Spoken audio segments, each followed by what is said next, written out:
allegiance to the flag of the United States of America and to the republic for which it stands, one nation, under God, indivisible, with liberty and justice for all. Good morning, and thank you all for coming to our away from home here at the airport. For those who may not know and are watching online, we have early voting this week in the commissioner's room, so we had to find our secondary location. Have a little bit different order of operations here today than our normal meeting, because we do have today advertised a public hearing that's advertised to begin at 9 o'clock regarding the confirmatory resolution designating an economic revitalization area. And to kind of reset the stage, this goes back all the way really actually to our January meeting when we passed a declaratory resolution. This deals with the abatement request by Co-Alliance Cooperative for their $8 million improvement project at their Circleville Fertilizer Hub. And the details of that investment are included in the declaratory resolution if you'd like to refresh your memory. But we had a couple of different things that kind of slowed us up. We had to chase down a couple of numbers, and then maybe more importantly, in the interim period between that declaratory resolution and now, Co-Alliance went through a merger with another cooperative called Series Solutions, and so they are now called Keystone Cooperative, and so we were able to wait long enough to include that new name in the resolution that'll be properly tied with that property title for the tax records. So $8 million investment in the dry fertilizer hub and the inclusion of a new large liquid storage tank was what that was. The abatement itself is for a request, and what we'd be approving today is 25% over 5 years for both real and personal property, 25% per year over 5 years on real and personal property. So at this time, I want to open the hearing up, public hearing. We've advertised that declaratory resolution, which was the notification to the public of the council's intent to award the abatement. This is the opportunity for the public to speak to that abatement request before the council makes the final vote. Is there anyone here that would like to speak to the designation of the economic revitalization area and the abatement schedule? Okay. Seeing and hearing none, we'll close the public hearing portion of the meeting, and we'll entertain a motion to approve or disapprove as the council sees fit. Resolution 2024-02, a confirmatory resolution of the Clinton County Council designating an economic revitalization area. Make the motion. To approve? Yes. Okay, Joe with the motion to approve, Mary with the second. Any questions, comments, or discussion? No. All those in favor, raise your right hand. Motion carries 7-0. Okay, thank you for that. Cleans that up off of our to-do list. Okay, now back to our regular meeting schedule. I'll close the public hearing. Let me note that for the minutes. We'll open with the approval of the meeting minutes from the two meetings that we had in March, the regular meeting on March 12th and the special meeting on March 21st, our work session. Yeah, will we vote on these together or separately? I think we can, unless you see a reason to. I don't see. I looked over both. I didn't see any additions or corrections to anything. I thought they were just, I would make a motion to approve both. Okay. So a motion by Jeff to approve the meeting minutes for the two March meetings. Joe with the second. Any comments, questions? All those in favor, raise your right hand. Motion carries 7-0. Next up, we would normally have Brett Barton and Nancy Ward, but I don't believe we have. No, Nancy's not coming. Brett maybe a little late. If he comes in later, we'll work him in. But we'll move on down to the new business portion of the agenda. First up, 2024 TIF Management Annual Report. You'll find that report in your packet. I'll take a moment to go over that with you because it is kind of neat to see this thing growing right in front of our eyes. But so there's Brett. Let me take a time out. Just you want to stay standing up? We just said we'll work Brett in if he comes in a little bit late. I apologize. I forgot the location. I wondered about that. So you're up. All right. You have a quick corrections report. This morning we have 87 clients on our program. We have 2 juveniles, 3 on pretrial with release, and still nobody on CTP. My board did approve our grant last Thursday. That's along with probation and jail treatment, so those will be submitted today. And that's really all I have today. I feel bad that we made you rush across No, town. I walked in and saw people voting and. Well, thank you for the update. All right. Any questions for Brett before we move on? Okay. Thank you. Okay, back to the TIF management report. Just I guess, again, for those that may be watching online, to reset the stage, we a number of years ago, back in 2014, created a tax increment finance district, which is what the acronym TIF stands for. And that is a district that essentially gets, you draw a baseline number the day that you create the TIF, and the taxable value of that geographic area as of the day the TIF area is created stays in the regular county tax base. And any growth that happens in that TIF area over the next 25 years is allowed to accumulate in a separate pot of money. And the idea is that the development in that area will pay taxes that then goes to pay for the infrastructure needed to encourage that development in that area. So we chose to use that as a model for how we were going to fund some of the expenses related to the sewer and water projects going out to I-65. So we created the I-65 TIF area back in 2014. So the first thing I want you to notice is at the very top, it says management TIF districts and areas, and you'll notice there's two names on that list. And so 2023 saw a change. The TIF area is administered by the Clinton County Redevelopment Commission, and the RDC last year voted to split the TIF district in two. So what you'll see now is that there's the I-65 area, which is the interchange area, and then there's the State Road 28 corridor area, which is essentially from the western side of the industrial park out to the interchange.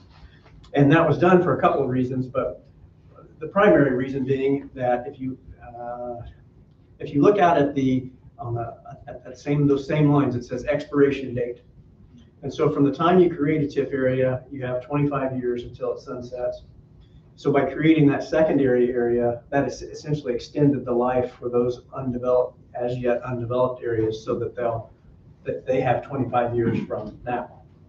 And the purpose of that is that when we did the amortization for the sewer and water bonds, we did a 40-year amortization, but we only had a 25-year lifespan on the TIF district. So we were trying to extend that window to allow for a longer match of income to the debt service that was going to be needed. So that was one of the big changes that happened in 2023. Going on down to more of the numbers, if you see there's the finance section, there's total revenues and total expenditures for 2023. Revenues for the TIF area are starting to accumulate now as development happens. So last year was $377,584, and expenditures of $72,966. The majority of that $72,000 or $73,000 was to fund a drainage study, because we're going to have to come up with, to fully develop that interchange, we're going to have some drainage issues. Those of you that are veteran council members will recall that a few years ago, we appropriated over $1 million to address drainage on the northwest quadrant of that intersection, but we've got some issues on the other three quadrants. And so that study was trying to quantify what those issues look like. And then the last thing is the cash balance on hand as of the end of the year was $789,913. But that should have a little asterisk by it. $500,000 of that is committed to the roundabout project that will be billed here later this spring. So I would say the available unencumbered balance is really closer to $289. And the reason the Redevelopment Commission had to add that $500,000 to the pot was that, if you'll remember, again, this all goes way back, but we issued the debt, the bonds for that road project back in 2020, only to be sideswiped by COVID, and things got delayed on actually executing. And by the time they did get executed, we had the start of inflation and things came in higher than we expected. So RDC was supplementing to finish that project out. So that's the TIF management report. We continue to get a lot of interest for development out there. We've had the annexation occur up to the east side of the interchange and the NHK side on the western side of the interchange, but that does not change the county's. The county still does collect its money through the TIF district even after the completion of the annexation. We've had tremendous amount of interest in development out there. I think it's fair to say we've been very, very picky with who we we've decided to engage with and talk to out there, because this is our one shot with that interchange. It's been maybe a little slower than I think that we had hoped, but we didn't want to just have, Flying J truck stops on the four corners and call that development.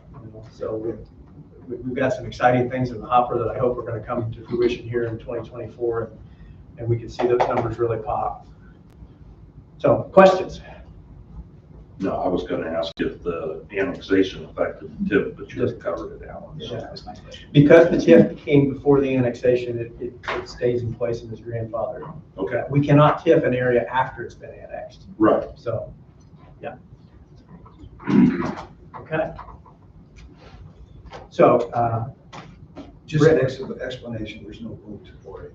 correct. Yeah, this is just acknowledging, by state statute, the redevelopment commission is required to submit that report by April 15th to the fiscal body of whatever the appropriate fiscal body. A town can have a TIF district and report to the town council, for instance. But this is a county district, so reporting to the county council. So we'll just make sure that you reflect that in the meeting minutes, that we made that Yes. presentation, and then that will be uploaded to the state as our proof that we discussed, and we will have met that statutory requirement.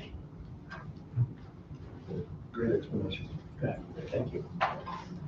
Okay, next up, clerk's request for a position modification.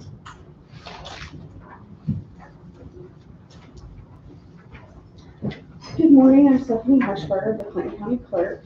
My request today is, one of my positions is a deputy clerk. It's got her position as deputy clerk / scanner. I just wanted to take off the scanner portion.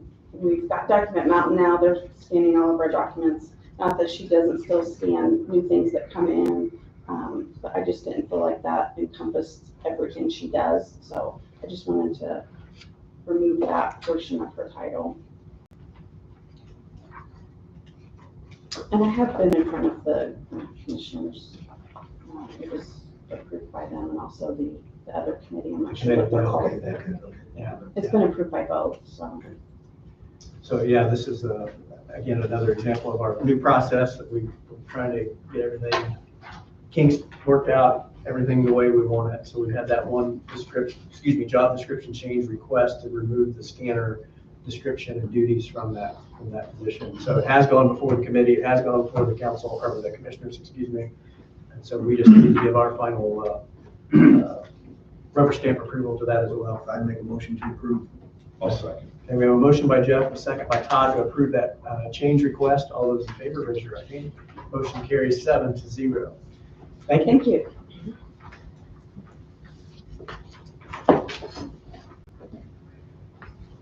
Okay.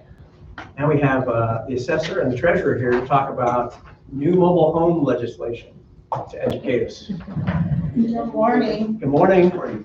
It's gonna seem like a lot of papers, but essentially, we're just gonna leave this with you to look at.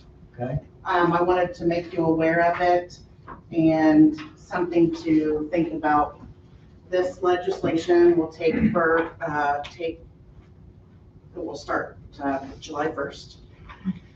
It's a county option that we have. And I'll go over these really quickly for you guys. And here we go. Perfect. Thank you. Okay. The first thing I just kind of outlined on that first page, that's Senate Bill number 183, County Option Property Tax Exemption. Essentially what it is we have personal property mobile homes within the county at the mobile home parks. There's a few scattered without into the county. This new legislation essentially allows a county to opt out of assessing taxation portions for personal property mobile homes only. So we kind of looked at that to a comparison. We have the first thing in your packet is a fiscal impact statement from the LSA. When Gina and I took a look at it, it has our county listed as having 312 mobile homes, and that the fiscal impact would be that we would lose $40,973 a year. We ran a couple of reports. The next two you'll see. One is the assessor's balance report. That'll just go over each township. How many do I have in a township, if there even are any, and their assessed value? The third part to the packet is the actual treasurer's part for taxes. When we compared the number that the LSA has on what they have, they showed the 312. We actually only have 213 that are currently active. Of that list, the 99 that are different are either they have judgments and they haven't. That's the problem when it comes to the, Yeah, so the mobile Yeah. homes, if you don't pay your real estate taxes, I can take you to tax sale. Mobile homes are a little bit different. I have to send you to a collection agency. Well, we're not doing very well on, we've got mobile homes out there, they've got years worth of collection because they just failed to pay. So the collection rate on some of them, so just for like an example, last year when I sent collection, it had been what they should have paid in 22.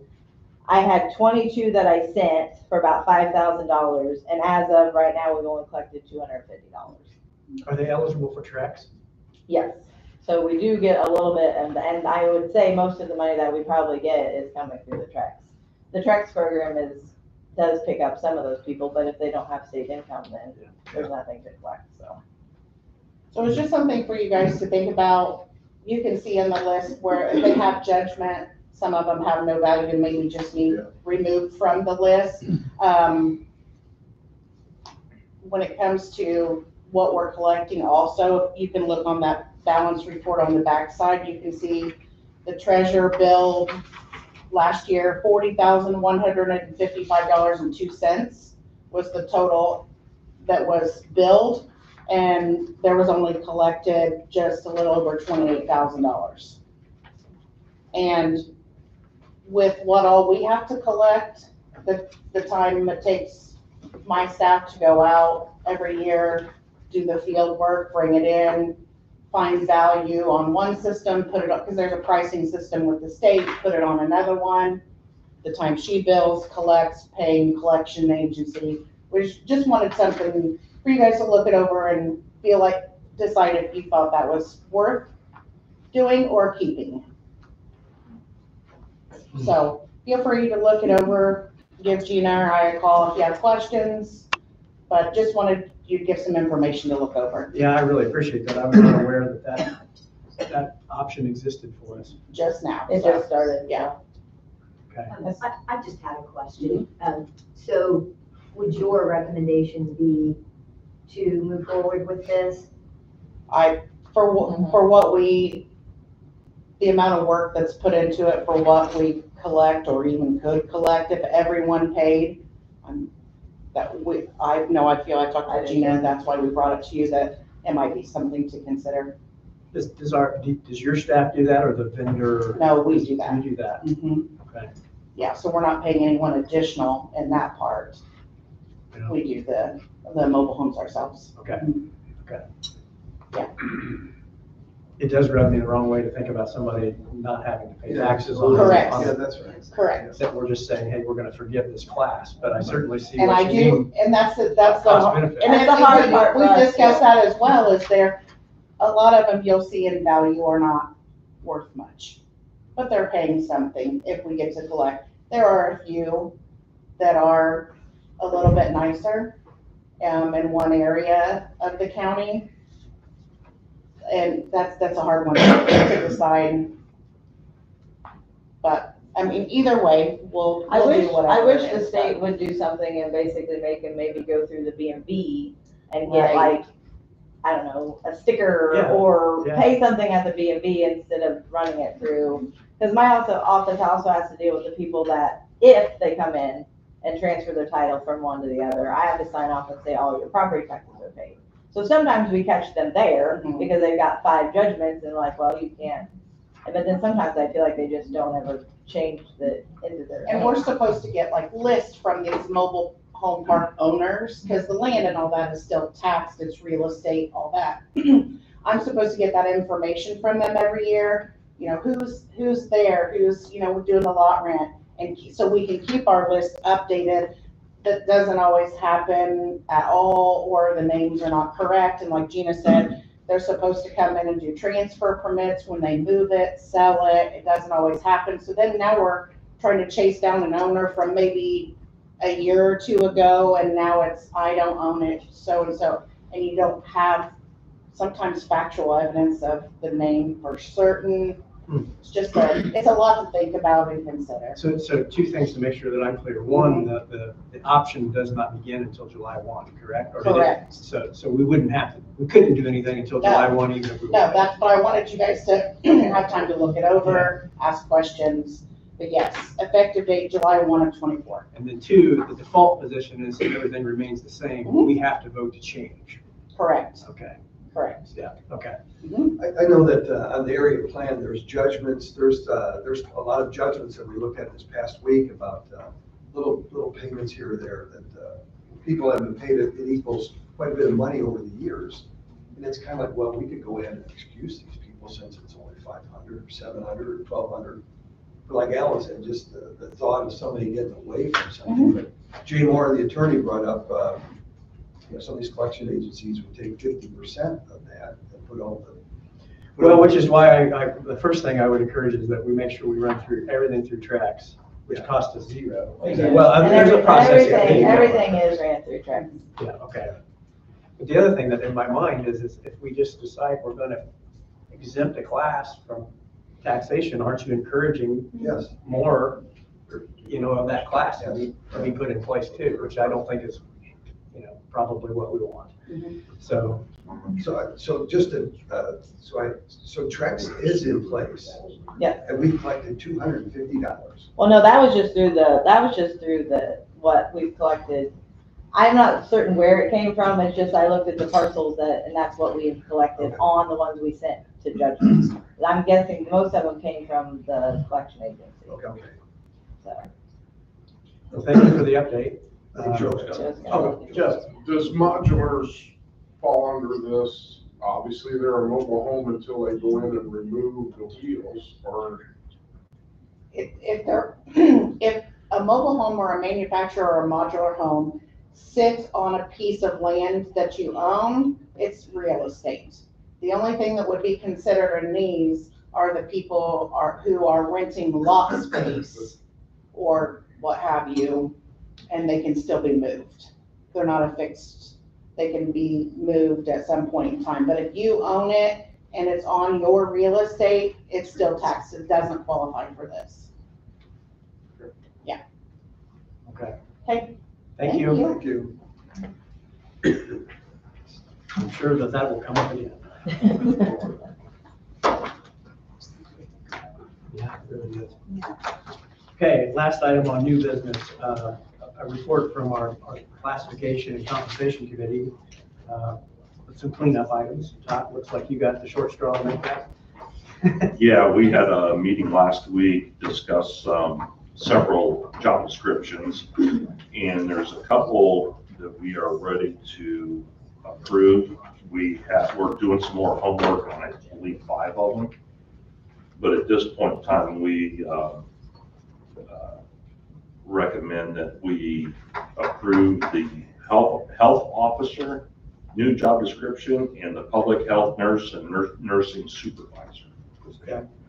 Well, let's do Or that. job description, I'm sorry. Let's do that first, because then I think we actually have some modifications to the plan itself. Are you speaking to that? Oh, no, I was talking about a Okay, couple yeah. from our meeting. I'm sorry, No. I did not have that. No, let's do those, kind of finishing the discussion we started last month with regard to the health department.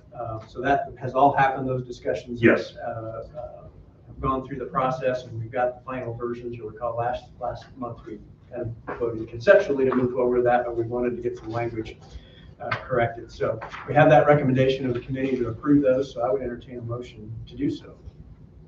Motion approved. A motion by Jeff.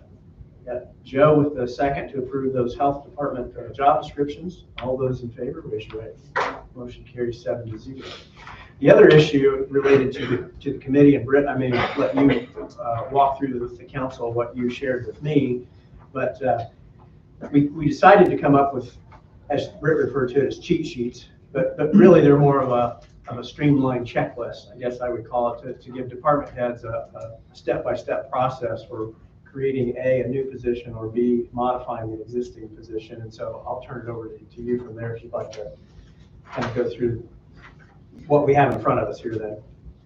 Well, when we looked over the plan that the council had approved, there seemed to be a lot of steps. And we didn't realize how that would flow until we actually started working with it. And I felt like the department heads would all appreciate just seeing a few steps and going through each step and it being clear and concise with what they need to do. So I put together our little checklist and also modified the plan that the council had already approved so that it reflected exactly what we were doing on the checklist. So that would mean council would have to approve it once again. I think you have that in your packet. So on the job classification and compensation maintenance plan, if you look on page 3, those steps from the checklist are added in here so that there's a very, very clear, here's how the department head handles this. So the whole idea here being is that we want this document to go beyond us, the people in the positions now that, 10 years, 15, 20 years, whoever's doing this can clearly decide or clearly decipher, I guess is the word I was looking for, what the intentions were and what the steps are. So this is an improvement to the document to add some detail on the procedures. I guess I'd call them standard operating procedures on how we're going to implement these requests for changes. So I've got here the summary. This is the actual checklist that Brett created, and then we incorporated that language into the maintenance plan. Has everybody had a chance to review that and then feels comfortable with that language? Because we're not making any change to what we intended to do. We're making a change to the document to more accurately reflect what we're trying to do. Right. So because of that, we would be amending the document, and we would need a motion to amend the job classification and compensation maintenance plan as presented by the auditor. I'll make a motion. Okay, I have a motion by Carol and a second by Todd. Any questions? I want to make sure everybody's had a chance to review that language. Okay, seeing and hearing none, all those in favor, raise your right hand. Motion carries 7-0. And I will send all that out to department heads so that everyone has it. It's taken us a few months, but I really do feel like we're really close to having that in its final form now. Okay, that moves us on to old business and additional appropriations.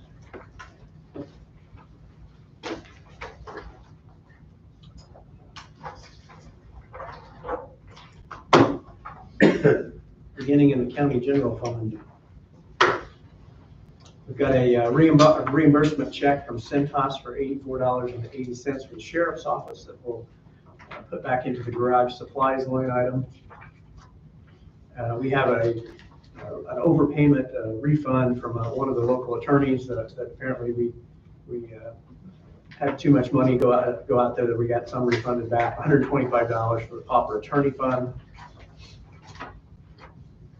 And $17 meals for prisoners for staff lunches is the total of the county general fund, $226.80. From the accident report fund in the sheriff's department, $300 to buy some new camera equipment, car printer supplies to go with the cameras. Parkview Home County Gifts Fund, we received a $100 donation to use for supplies for the residents.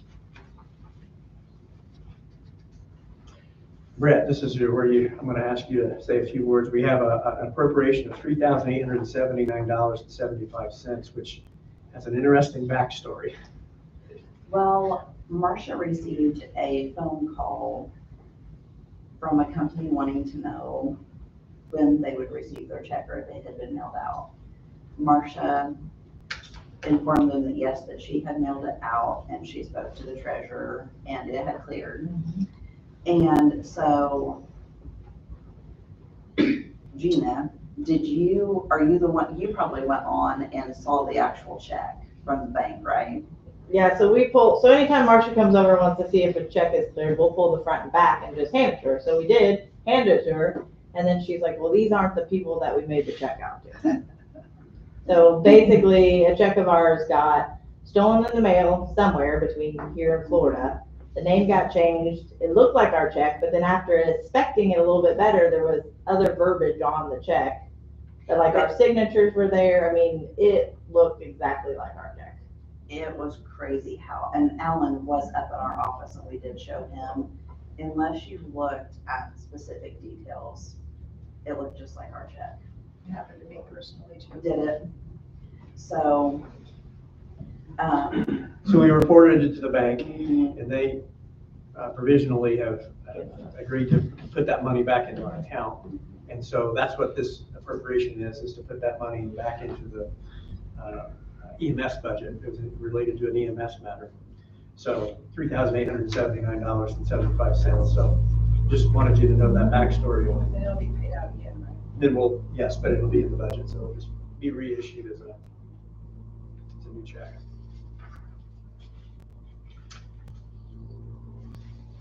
Okay, then also in EMS, $2,220. This is last year's distribution to EMS for the opioid settlement fund that we did not spend in 2023. We're carrying forward to 2024.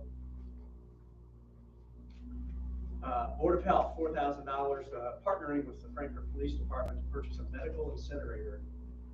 $4,000 from the 1159, which is the local money, the county money.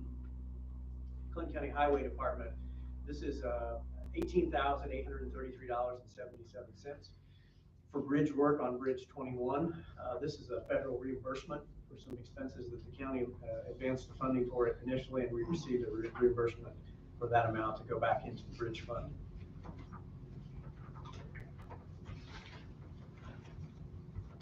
Court Interpreters Fund, $931.74. These are actually three different amounts from three different receipts of court interpreter grants, totaling $931.74.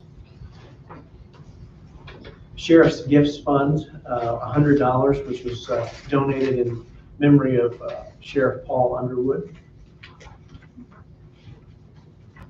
I believe that completes the slate of additional appropriations for this month. Any questions on any of those?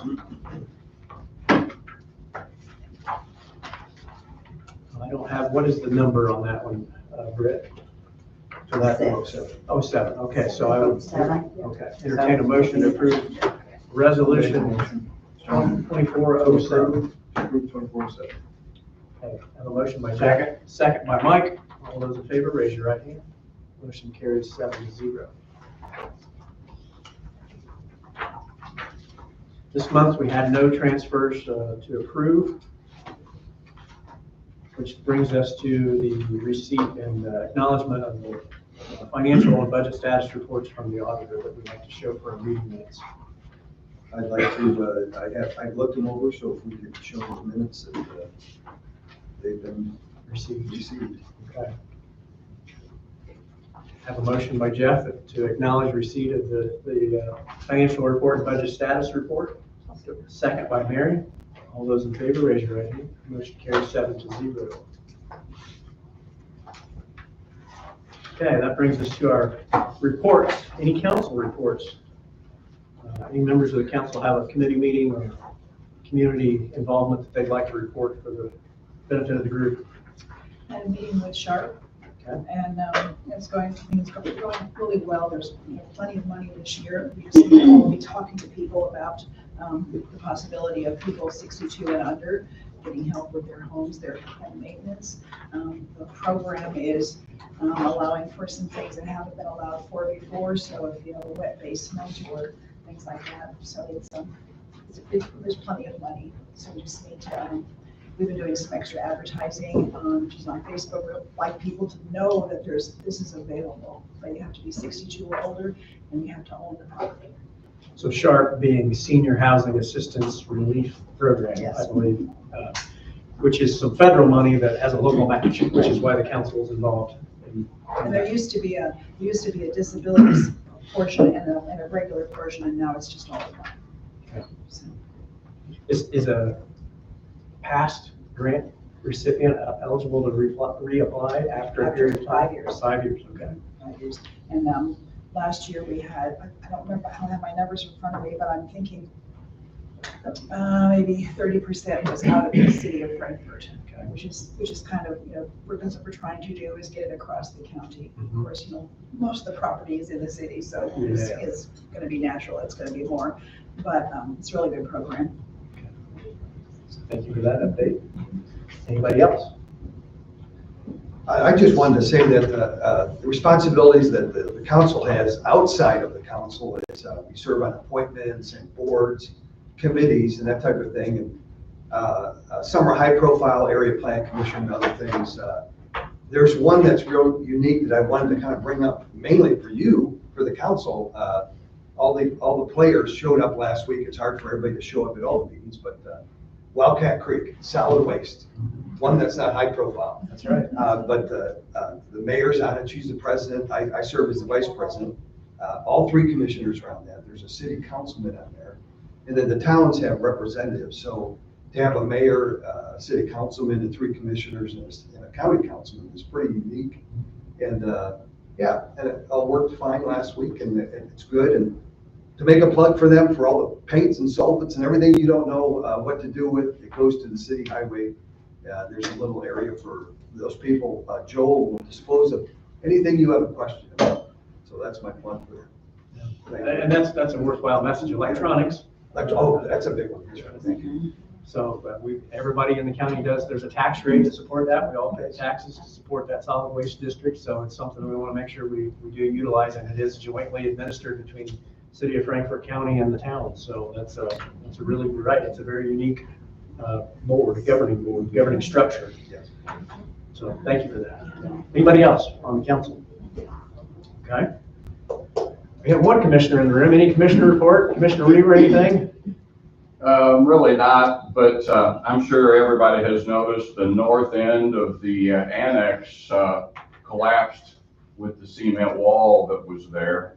And it's funny in that the initial engineer thought that we would simply just re-pour it and kind of mash it together.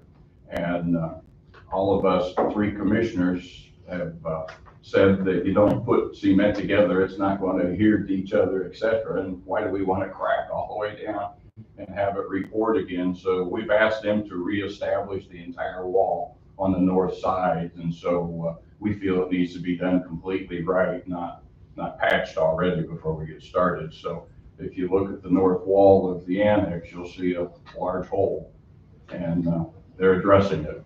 Well, and I think I'm glad you brought that up, Commissioner, because the lesson out of that is the benefits of using a build, operate, transfer, system of paying for that project. Because in the old way of doing it, all of that cost would have been on us. And in this new way of doing it, the vendor takes on the responsibility of any cost overruns. Our cost is fixed. And so, we're entirely within our right to make sure we get it done right, but it is at the vendors, at the general contractor's expense. And so just first time we've really gotten a dividend from that new procurement strategy. So compliments to the commissioners. If they said how long that's gonna set this project back? They haven't, that's gonna be a major just a couple weeks of weather changes, and I'm assuming they're gonna get right back on it again. So, it wasn't a big operation. It's just that somebody failed something about a plug at the bottom, and I don't understand how cement goes out of plug. Either, I wouldn't understand that either, but I was just wondering if there's gonna be a delay on it, because Supposedly not. that's a big hole. Supposedly not. Anything else, Commissioner? No, that's it. Okay, thank you. Department heads. Any department heads need to come with the council? I'll beat Rodney to the punch. Sheriff back here, I know there's no podium. Quite a few things going on. We have positions open there at the sheriff's office for the merit deputies. Currently, we're at 3, and we have over 30 applicants now, which is fantastic in economy and everything else, and the competitiveness of salary. So we're in that process, and right towards the end of the month, we'll do physical testing and things like that. So I'll keep you guys apprised of it, but really proud of our community to be able to get 30 plus applicants for those positions. So with that comes the shuffle of vehicles and everything else. So I'll get with commissioners and I'll get with you guys, and we'll see where we're at the end of the day. We have 2 new maintenance people that have started over the past few months, and we've had to call our retiree back in to help with the chillers and things like that, and some of the things that we're working on there. And commissioners have the optimal plan of updating the the computer system, as well as replacing and repairing quite a few of the actuators. So commissioners are aware of that. They have all that and the cost of it. So we'll struggle through that. The bad news is we do have a food price raise that is going to come up, and I'll let the matron speak about that. We have, and it's foreseen because the economy is the economy, and we know what it costs at the grocery stores and that. So on the material end of it, this is the cost. Here's your copy. This was emailed to me on February 22nd. It goes into effect on July 1st. We're just going to see about a 3% increase on food cost per tray. It's essentially still better than the rates we were paying to Aramark, but it's going to go up to the last slot there, about $1.49.5 a tray there at the sheriff's office. They said it'll go into effect July 1st, so we'll see if we have enough money in that line by the end of the year. That brings up the question in my mind about, given that the majority of our population is tied to the federal inmate program, and we have the ability to update our cost structure in that program, where do we stand on that? I know that you had talked about getting those numbers submitted.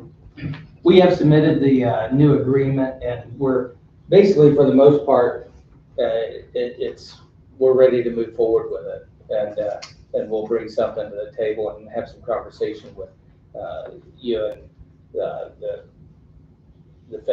federal government. But it is something that we can do and we can move forward with, and we just, one of the biggest things is that we're sitting with is facility-wise in that, we're at a point where we've got to, make sure that we have a federal inspection coming up, and we're basically waiting on that to see where that ends up with our federal inspection. And we've had our state inspection, which we passed, and so now we'll have a federal inspection that we'll go through as well. So with that, hopefully after that, we'll be able to move forward with a new agreement.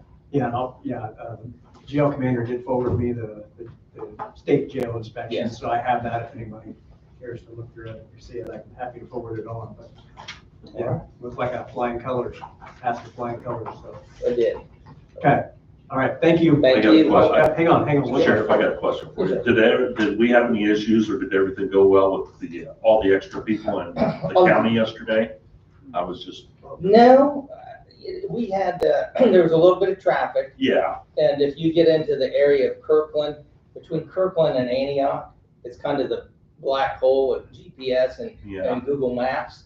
And so I was doing some flower bed work, and I watched the same vehicles kind of do their routes in the area, and they were from out of state. And, some of them would stop by the barn and I'd say, just go down here, turn right, turn left, and you're out of our state. So it was just one of the, but that was really it. And I think, Kirkland had some fantastic stuff going on over there. But as far as busy on calls or anything else, no, not at all. Good. And the traffic was, just a little bit more traffic than we're normally used to on some of the roads. But for the most part, we saw a lot of people parking in the county, and we're, off to the side of the road, parked in a ditch and watching the solar eclipse. So without a doubt, for us, it was pretty flawless. I talked to a couple other sheriffs and Boone County especially, and man, there was some massive planning because of, but they created their own, busyness they spent months of advertising. Mm-hmm. And so with that, they knew they were going to have an additional people. So, with that, we were okay. Good. We had a good day. Good. Thank you. That's a great question. Yeah, good question. Glad you brought that up. I know in the traffic in town about 5:30 was horrible. Yes. Yeah, and, You know, it's like anything, patience. Yeah.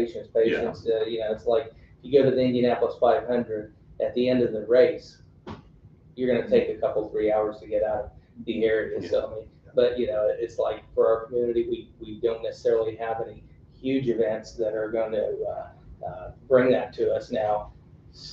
Later this year, we will have, and I don't even wanna say it, but Rossville is going to have there's gonna be a lot of people there. There's gonna probably be an extra 4,000 or 5,000 people there for about a week, and I wrote it down, but it's the Old Brethren, Convention. that they're having, and so they're gonna bring in a lot of people, and if you paid attention over the last year, a lot of things have been added to the Rossville area on personal private farms that are gonna, you know, incorporate for the youth and for everybody that's gonna be there. So we're working with Rossville Police Department and working with the group that's going to have the convention, so that's gonna be something. It doesn't happen all the time, and I think the last time it happened, Joe and I were just patrol guys, I do believe. Every 22 years. Yeah, so, you know, Joe was on patrol, I was on patrol, we were up there directing traffic and doing some things, so, you know, not very often does it happen, so it's kind of one of those events that, you know,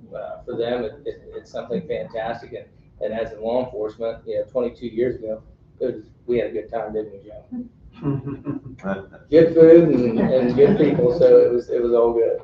So, but that, you know, a couple of events that are gonna come up there this summer, so we'll address it. Thank you, Sheriff. Thank you. Any other department heads? I'll just piggyback off of the sheriff for yesterday. We, because we had written the communications plan specifically for yesterday, as well as just a routine communications plan. We started that with law enforcement yesterday at 1. We announced it, which basically meant we went to voiceless dispatching is what it was. So we would, if we had calls, non-emergent calls, they were added in the computer. All of the officers had laptops. They could assign themselves to those calls. Obviously fire and EMS calls, and we did have a few of those. You know, those are always emergent calls. So we're going to dispatch those as normal. But yeah, like he said, relatively good. The city did get busy last night, but they had extra officers on trying to redirect traffic because yes, everything coming north, everything bottlenecked, and people were getting off the interstate to try and get around. So, but you know, everything, we didn't have any issues communication wise either way. And that's what, you know, the state, NIPSC, they were concerned about, and we didn't have those issues. Great. Good. Great. Liz, I saw you ready to do that.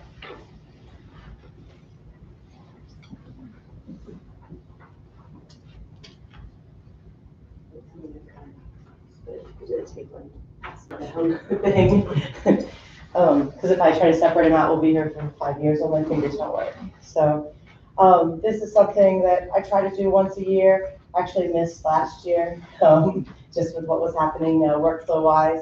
But I try to do this and take it to all of our legislative bodies and our fiscal bodies as well. So this is just an end of year summary for 2023. And I realize we're solidly into April, but it took a moment to crunch the numbers. I pull both city and county numbers together as best as I can. And really, it's just designed to give you an overall sense of what's passing through our office, and thus, in the case of our decision-making bodies, what kind of additional valuation or additional businesses in a broad bird's eye sense are coming into the community. So the city and the county, and when I say county, I'm including the small towns in that, issued 1,290 permits. And that was just a slight increase from 2022. We issued in county 31 new homes, which is a slight increase. Frankfurt issued 14, which is a little bit of a decrease. There were 10 new subdivisions created, supplying 16 new lots in 2023. And I would know when we count something as created, that's when it's finally recorded. We might have a lot more of them we actually hear, but if it doesn't get recorded, then technically no one can build on it, so it's not in this number yet. It'll show up in next year's number. There was a total of 310,003,301 and an odd 29 cents worth of total new valuation. It's a slight increase, and that's added within Clinton County. And I broke down the Clinton County and Frankfurt numbers separately, just for reference. But I would note, and I've noted this a lot of years, a lot of Frankfurt's permits don't have valuations linked with them, so I can't pull that data. So, so be aware that number may be higher. I then further broke down the commercial and industrial, of course, is the larger value, and that was $254,324,818 approximately. And that was actually a slight decrease in 2022, from 2022, and you can see those numbers broke down again.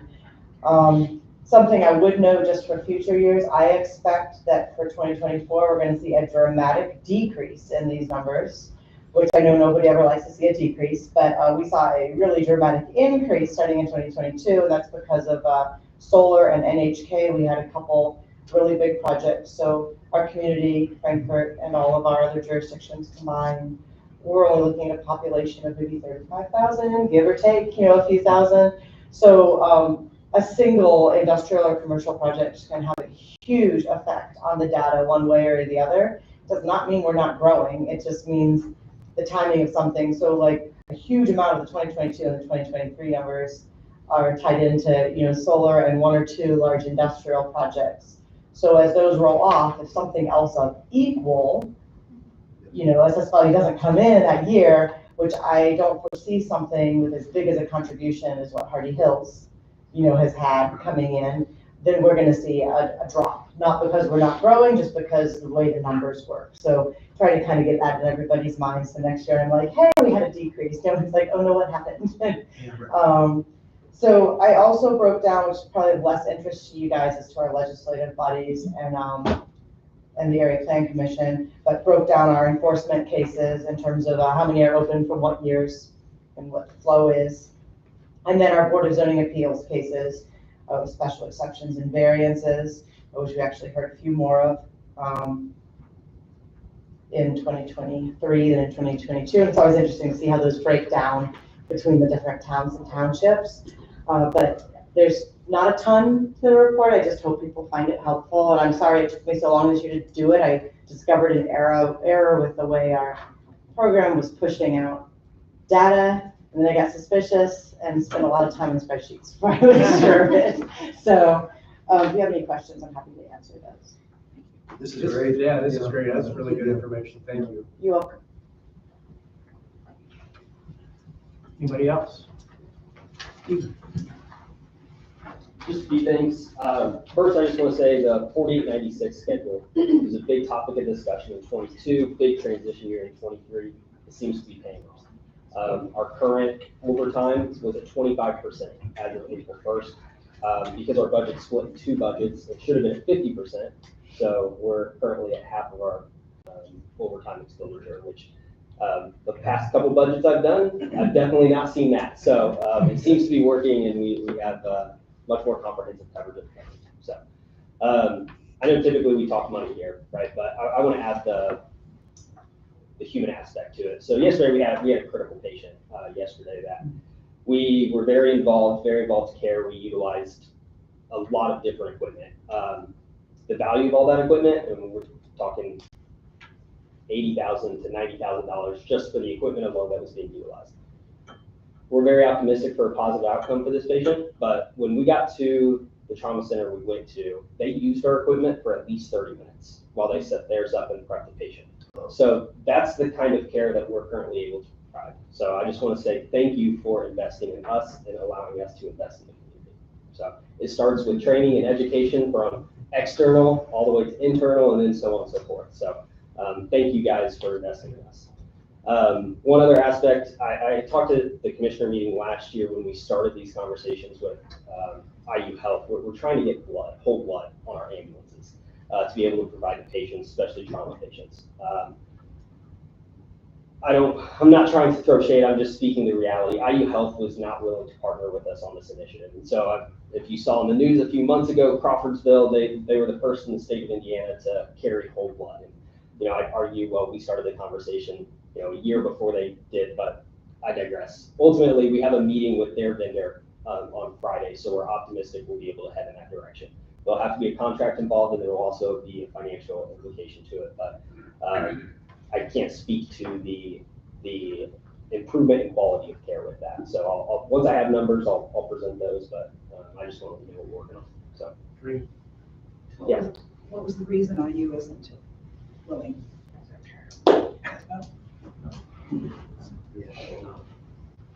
I can't speak to IU. There's my answer. That's fair. But I do think that it's worth noting, Clinton County invests a lot financially into IU Health, and some days it's reciprocated. So other initiatives, it's so unfortunately it's disappointing on this one. But Yeah, as far as the equipment you're talking about, thanks for your forward leadership, because we're involved with the way that you present things to us. Very, very important. Thank you for what you do. Yeah. And you're right, we tend, I've said it before, we tend to look at everything as a number, and it's nice to get back to what it really means, so thank you. Thank you. Anybody else? Rodney?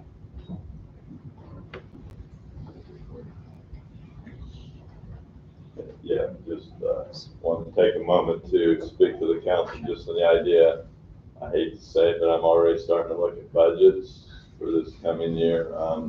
My deadline to submit a review budget to the state on the Health First Indiana money is June 1st, which is not too terribly far away. Just wanted to put out there some of the emphasis. This year, we're going to be looking at somewhere in the neighborhood of $721,000 coming into the county's Health First Fund, which, to remind everyone, we're working on about 360 or so thousand right now this first year. So that plus my normal budget will comprise quite a larger number than what I worked with, say, 5 or 6 years ago. So some of the things we're going to be looking at trying to do, and I'm going to obviously need the commissioner and the council's guidance and support on, is opportunities for community partners to get some of that money to use to help us partner up with them and achieve certain core health services that we are not necessarily engaged in properly now and or have the staff to do so. So as I move forward with that, I just want folks to be thinking in terms of what you are wanting to see, what your what your thoughts are on that.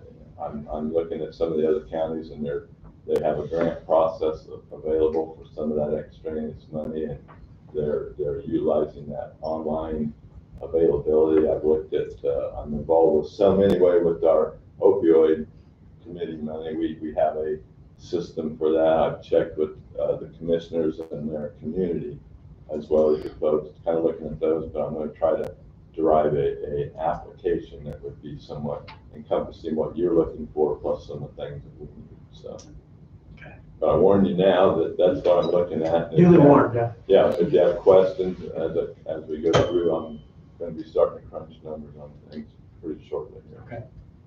Okay. Thank you. Yeah, thank you. I think that's probably Kelly. Sorry, can I just tag team a little bit on what Alan just said? I love the idea of doing some community partnerships. I just want to make sure we plan enough ahead that we'll need to make sure, and Rodney and I talked about this a little bit last week, I think it was, the sub-recipient process then is a new thing for us, right? So we want to make sure we have the applications available, they go to all the right people, we have the contracts in place that everybody wants to have in place. Typically we see kind of a standard contract, and then you add the attachments for the program and the budget.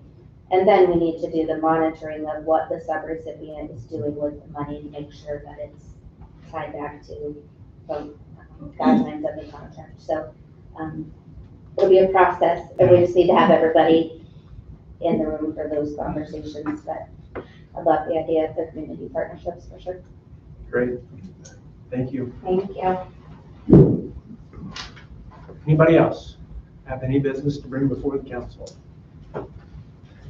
Quickly, we were originally intended to have our second salary survey work session today after this meeting, but due to the human resources folks having a conflict today, we postponed that for 1 week. So we council will meet next week in this room at 9 to have that second work session. So seeing and hearing no other business, Call the meeting adjourned.